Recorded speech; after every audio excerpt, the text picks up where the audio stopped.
Hello, beautiful people.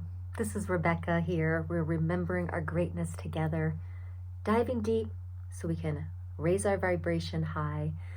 And today's meditation, what came through is the topic of neutrality and becoming a strong witness.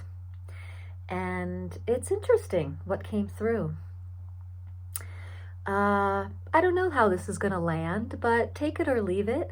And let's see what unfolds from here. So in my meditation today, I set the timer for 30 minutes and I was like, let's see what comes through. And what I do is I connect to my source at 144, 144th dimension. And then I put a nice big golden dodecahedron around me for energetic protection, if it's needed. And then I ground into the Omega chakra, and then I just see, well, what's here for me today, and I tune in to just being. And what came through was interesting, and it's really how I've worked on living my life, and it kind of goes along the lines of what Eckhart Tolle talks about. That neutrality, being neutrality, is enough. As I learn more and view more from being more present here on YouTube, there is the earth being and doing. There is the doingness on planet Earth. There is the polarity on planet Earth. There is agenda on planet Earth. There's story. If you've seen some of my other videos, I talk about concentric circles a lot. That middle concentric circle is the story, right? But what sometimes we get confused with is that the story is not just on Earth. The story is throughout the whole solar system and universe. So when we're in the middle of this concentric circle model, we're in the story. We are living it out, right? We're in doing mode. And we visit there as human beings on planet Earth. We go into the story. What's important is that we go out into the extra outer rings and we observe from different perspectives.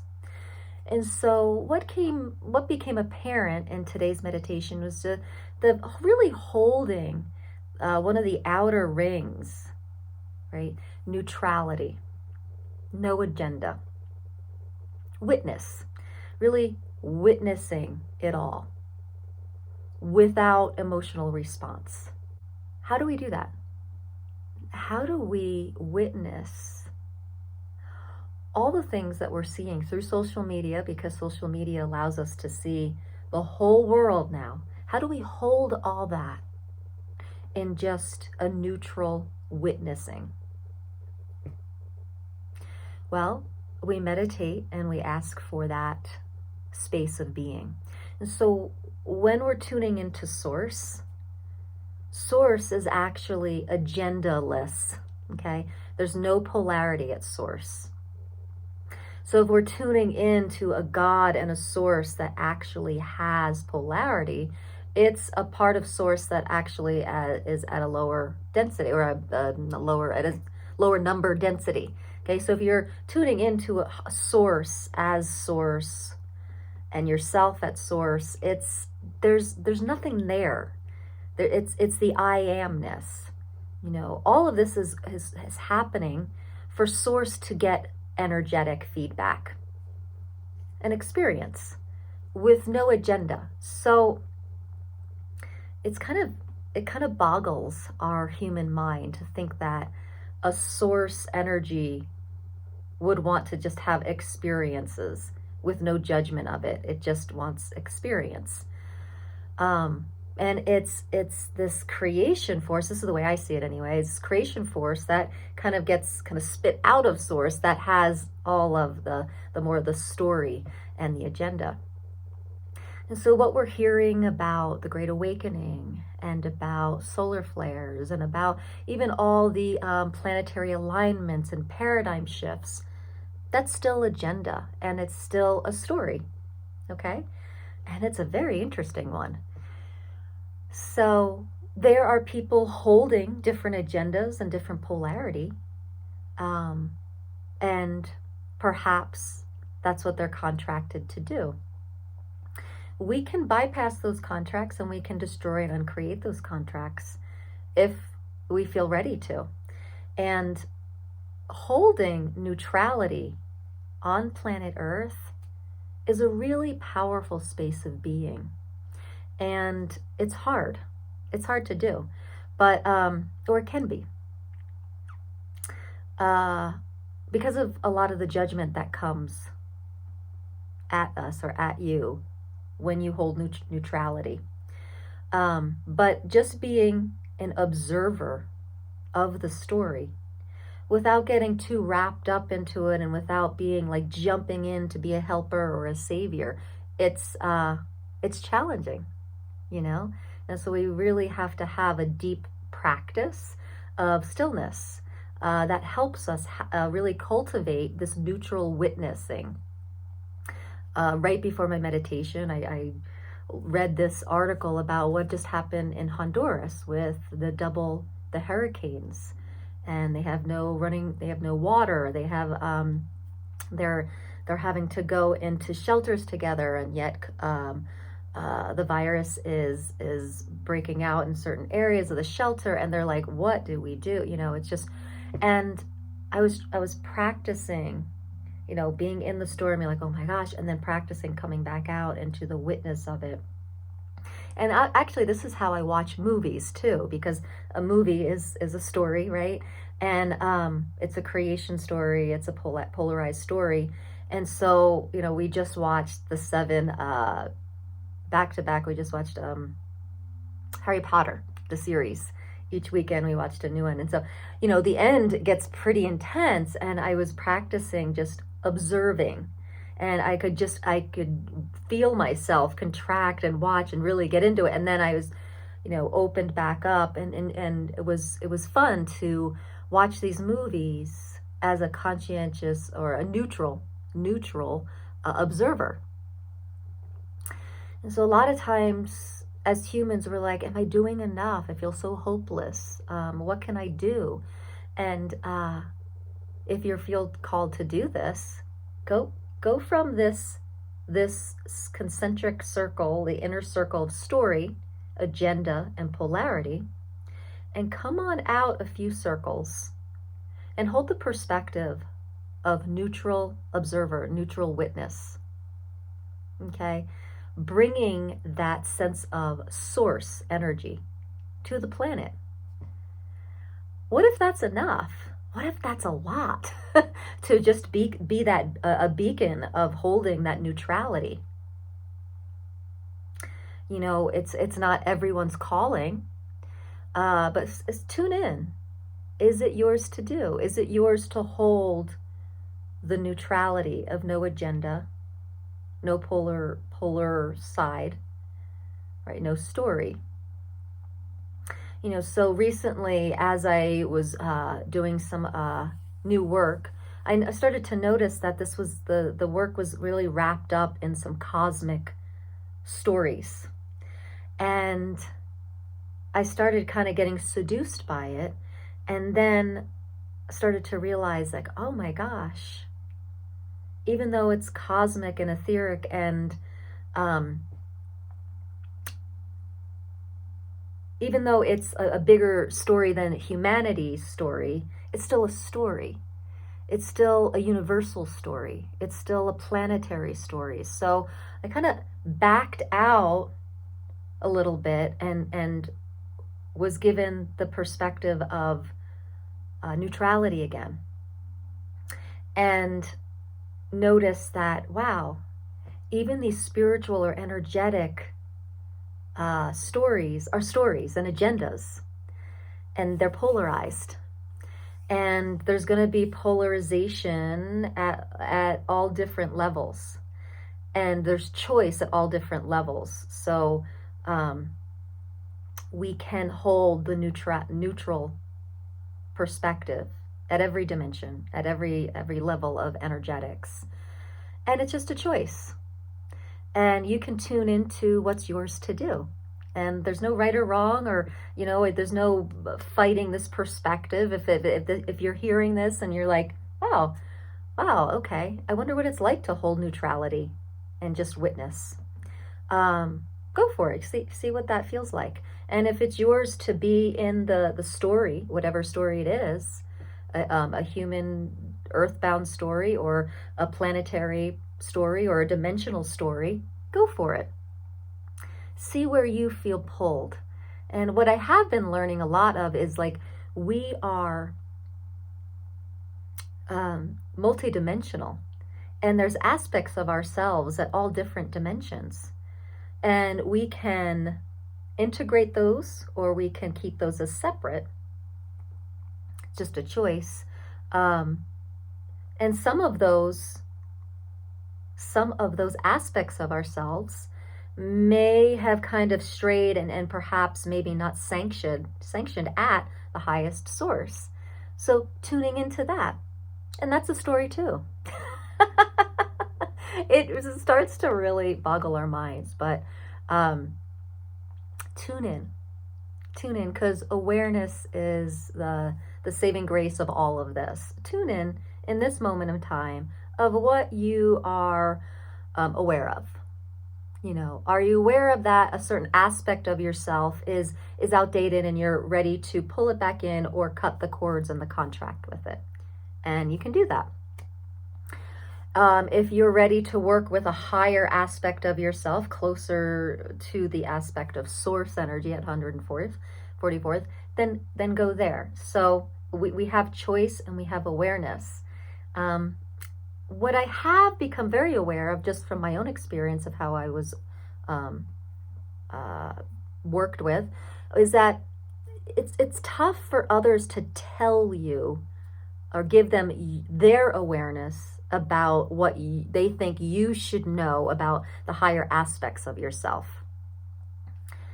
So I would encourage you to tune into this yourself. I would tune into what higher aspects you would like to be living with, which feel the lightest, and let go and cut the cords of ones that feel outdated, or integrate them into yourself here at source right now. I'm a firm believer of like our sovereign connection to source, and that our personal awareness, by connecting to source, we have all the awareness that we need in this particular time. So if other people are telling you this is what you should do, this is how you should do it, this is tune in. Is this a higher aspect of yourself that you have contracted with, that through this person is telling you this stuff? Or is this someone with an agenda?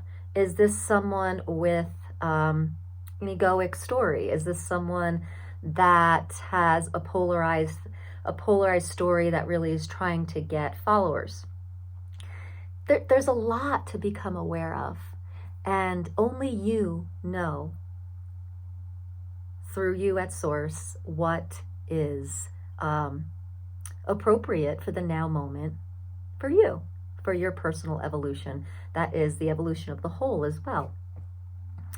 And again, it comes down to all of its agenda and story. So what agenda and story do you feel are you aligning with right now?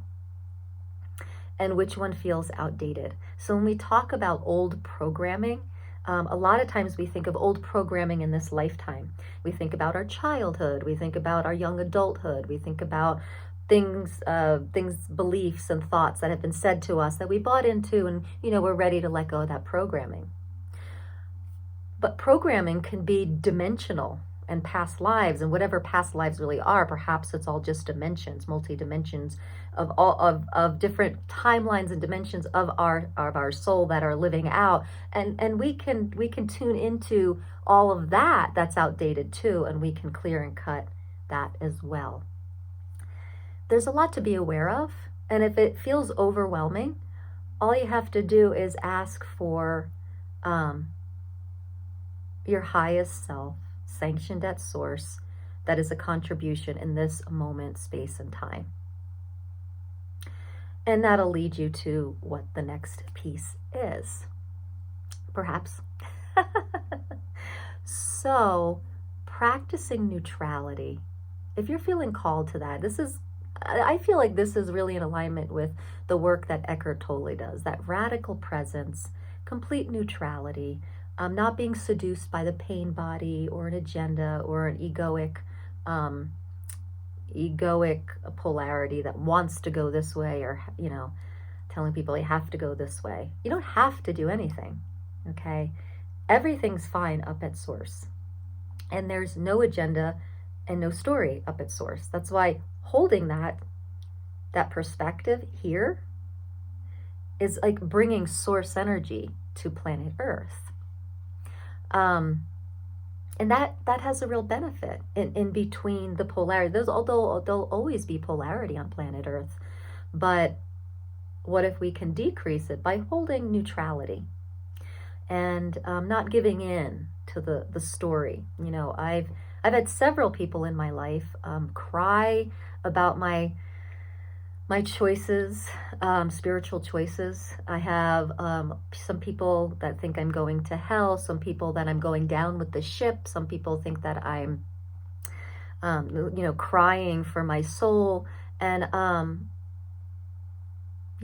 don't feel their emotional response to what they're saying. I don't feel that, that agenda that they're holding.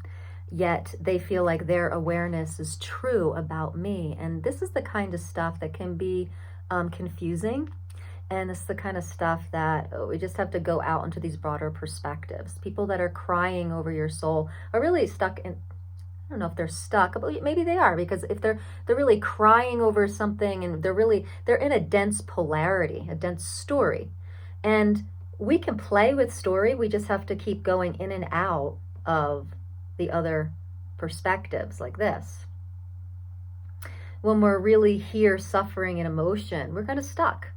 And it helps to get a broader perspective. For people that are crying over my soul and my choices, they're crying because they have a certain agenda and they've bought into a certain story, creation story. And that's okay, but I'm not crying over my soul. So if they want to keep crying over me, that's okay. It's like that whole thing that, people crying over souls, that family members are going to hell.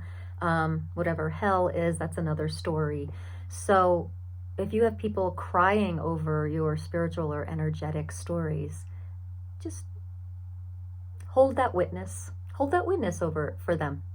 Okay, hold that neutrality with them, not aligning with their story or pushing against their story or disagreeing with it. That once we get into disagreeing, we just feed the polarity. Okay, there's two sides. They think we're going to hell. We think we're saving the planet. That's the story. That's the other polarized side of the story. So just hold the neutral perspective, and they'll hopefully kind of find their way out of that suffering about family members. So this is a big practice. And yes, if you feel called to really hold the witness and hold this neutrality, it's simple, but it's not super easy when you're seeing all the news feeds and you're seeing family members hurting and suffering and see people dying in front of you and natural disasters. How do you hold neutrality? So it's a big thing to do. And however, just ask yourself the question, is this yours to do? And what if holding neutrality and just a witness is a wonderful thing to do here on planet Earth. Okay, not to, not to feed the pain bodies that people are acting out or trying to seduce you with. By not buying into it, you actually help others start to, ease up on the pain body and be able to come out of that story and go into broader perspectives. I grew up not really being a hugger. And then by my teens, I started hugging people. And then, all through my life, just, living in Boulder, Colorado, we hug. And there's times that I really didn't want to hug, but I was just like, oh, I held this kind of egoic nature of, oh, I'm a hugger. And it's been very clear now why sometimes I just didn't want to hug people. But when you have a point of view, you put yourself in a box and then you don't live by awareness anymore. I realized what I was aware of is that there were certain energies that I was taking on by hugging people, or that by hugging people, I was locking in a certain story to them. So when people are crying or having a hard time, hugging them actually can lock them even more into the story. And I learned that from Gary Douglas from Access Consciousness, is that he's like, if someone's crying, don't hug them, give them space. And sometimes that can be viewed as being cold, right? But it's actually a really beautiful contribution you can give to someone by just holding space for their emotion and not hugging them so that they can emote it out and be able to leave the story for a little while and have some broader perspective that gives them more ease, gets them out of the pain body, gets them not attached to their emotion. And so for a while that was like, oh, I've always been a hugger. So one is, by hugging people, you can kind of solidify more their pain body suffering. And also you can take on some of that pain body energy. So tune into your awareness. Does everyone require a hug? And that's what's really important, to just hold that witness, because as we hold the neutral witness, we don't get locked into those mental agendas that, oh, I should hug people that are hurting. Or, and it's like, no, use your awareness, broaden your perspective, hold neutrality, and ask the question, what would contribute here? So, are you doing enough? Do you judge that you're not doing enough for the planet? Do you have this kind of compassion contract that you have to be the knight in shining armor holding the white flag for everyone's safety? And that's fine too.